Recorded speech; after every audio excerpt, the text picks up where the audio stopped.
नमस्कार, मैं हूं आशीष त्रिपाठी और नेपाल की प्रधानमंत्री और पहली महिला प्रधानमंत्री हो चुकी हैं सुशीला कार्की।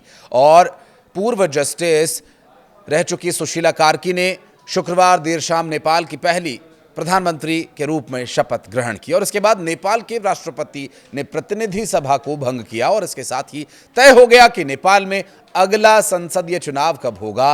अब सवाल ये कि आखिर सुशीला कार्की को अंतरिम प्रधानमंत्री बनने में इतना वक्त क्यों लग गया, क्या उनकी कुछ शर्तें थीं, इस पर भी बात करेंगे। नमस्कार, मैं हूं आशीष त्रिपाठी और सुशीला कार्की यूं ही नेपाल की प्रधानमंत्री नहीं बन गई हैं। उन्होंने अपनी कुछ शर्तों को पहले मनवाया और तब कहीं जाकर उन्होंने नेपाल की कमान संभालने के लिए हामी भरी। ये तो बहुत पहले ही तय हो गया था कि सुशीला कार्की ही देश की कमान संभालेंगी, मगर कुछ बातों को लेकर सुशीला कार्की पूरी तरह से स्पष्टता चाहती थी, लेकिन उन्होंने आर्मी चीफ और राष्ट्रपति के सामने अपनी कुछ शर्तें रखी थीं। जब इन शर्तों पर सहमति बन गई तब जाकर के सुशीला कार्की ने शपथ लेने पर अपनी रजामंदी दी। दरअसल सुशीला को अंतरिम प्रधानमंत्री बनाना इतना आसान नहीं था। इसके लिए संविधान में संशोधन की आवश्यकता है। ऐसे में सुशीला कार्की ने कहा कि जब तक कानून के जानकार से परामर्श नहीं हो जाता, ये तय नहीं हो जाता कि किस बिंदु या धारा में बदलाव करके अंतरिम प्रधानमंत्री नियुक्त किया जाए, तब तक वो शपथ नहीं लेंगी। दरअसल नेपाल के संविधान में किसी जज को सीधा संसद में लाने का कोई प्रावधान नहीं है, इसलिए सुशीला कार्की पहले ये रास्ता निकलवाना चाहती थी। और जब इन शर्तों पर नेपाल के राष्ट्रपति और आर्मी चीफ मानने को तैयार हो गए, तब सुशीला कार्की भी पद ग्रहण करने को तैयार हो गई। सुशीला कार्की ने शुक्रवार को नेपाल की पहली महिला प्रधानमंत्री के रूप में शपथ ग्रहण की और वो अंतरिम सरकार का नेतृत्व करेंगी। और इसके साथ ही नेपाल में राजनीतिक अस्थिरता समाप्त हो सकती है, क्योंकि कथित भ्रष्टाचार और सोशल मीडिया पर प्रतिबंधों के खिलाफ युवाओं के हिंसक प्रदर्शन के चलते मंगलवार को केपी शर्मा ओली को अचानक प्रधानमंत्री पद से इस्तीफा देकर भागना पड़ा। राष्ट्रपति रामचंद्र पौडेल ने राष्ट्रपति कार्यालय में 73 वर्षीय कार्की को पद की शपथ दिलाई और इस अवसर पर राष्ट्रपति पौडेल और नवनिर्वाचित प्रधानमंत्री के अलावा उपराष्ट्रपति राम सहाय यादव और प्रधान न्यायाधीश प्रकाश मान सिंह रावत भी उपस्थित थे। भारतीय विदेश मंत्रालय ने कहा कि भारत दोनों देशों और लोगों की भलाई और समृद्धि के लिए नेपाल के साथ मिलकर काम करना जारी रखेगा।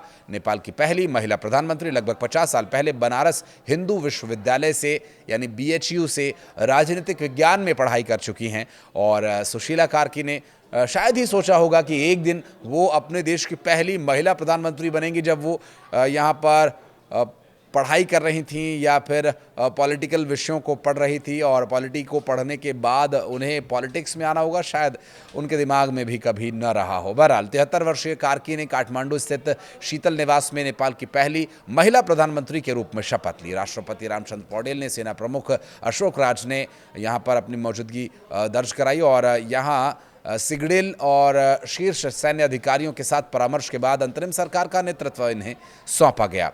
और इस बैठक में जेनजीज यानी युवाओं के प्रतिनिधि भी मौजूद रहे, जिनके लिए ये पल एक बड़े सपने के सच होने जैसा था। सुशीला कार्की का जन्म 7 जून 1952 को विराटनगर के एक साधारण से किसान परिवार में हुआ। 7 भाई बहनों में सबसे बड़ी कार्की ने संघर्षों के बीच पढ़ाई पूरी की और उन्होंने 1971 में त्रिभुवन विश्वविद्यालय से स्नातक, 1975 में BHU से राजनीतिक विज्ञान में स्नातकोत्तर और 1978 में कानून की डिग्री भी हासिल की।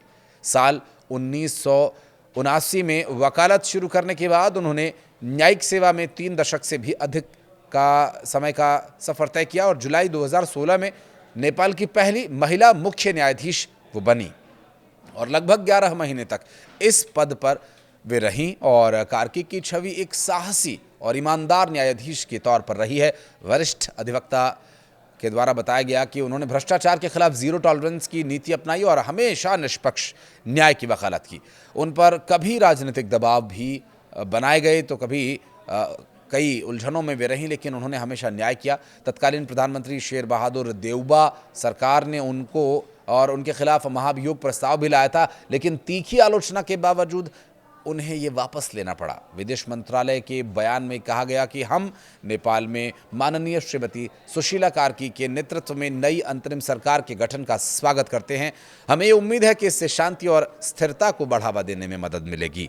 आगे कहा कि एक करीबी पड़ोसी और एक लोकतंत्र और दीर्घकालिक विकास साझेदार के रूप में भारत अपने दोनों देशों और लोगों की भलाई और समृद्धि के लिए नेपाल के साथ मिलकर काम करना जारी भी रखेगा। जेनजीज युवाओं के नेतृत्व वाले सरकार विरोधी प्रदर्शन में नेपाल के लगभग 2 दर्जन होटल्स में भी तोड़फोड़ और लूटपाट की आगजनी की घटनाएं हुई थी, जिसकी वजह से स्थिति काफ़ी बिगड़ गई थी और इसमें 25 अरब नेपाली रुपयों से अधिक का नुकसान भी हुआ। होटल एसोसिएशन नेपाल ने कहा कि सबसे ज़्यादा प्रभावित होटल्स में काठमांडू का हिल्टन होटल शामिल है और अकेले उसे ही 8 अरब रुपए से अधिक का नुकसान हुआ है।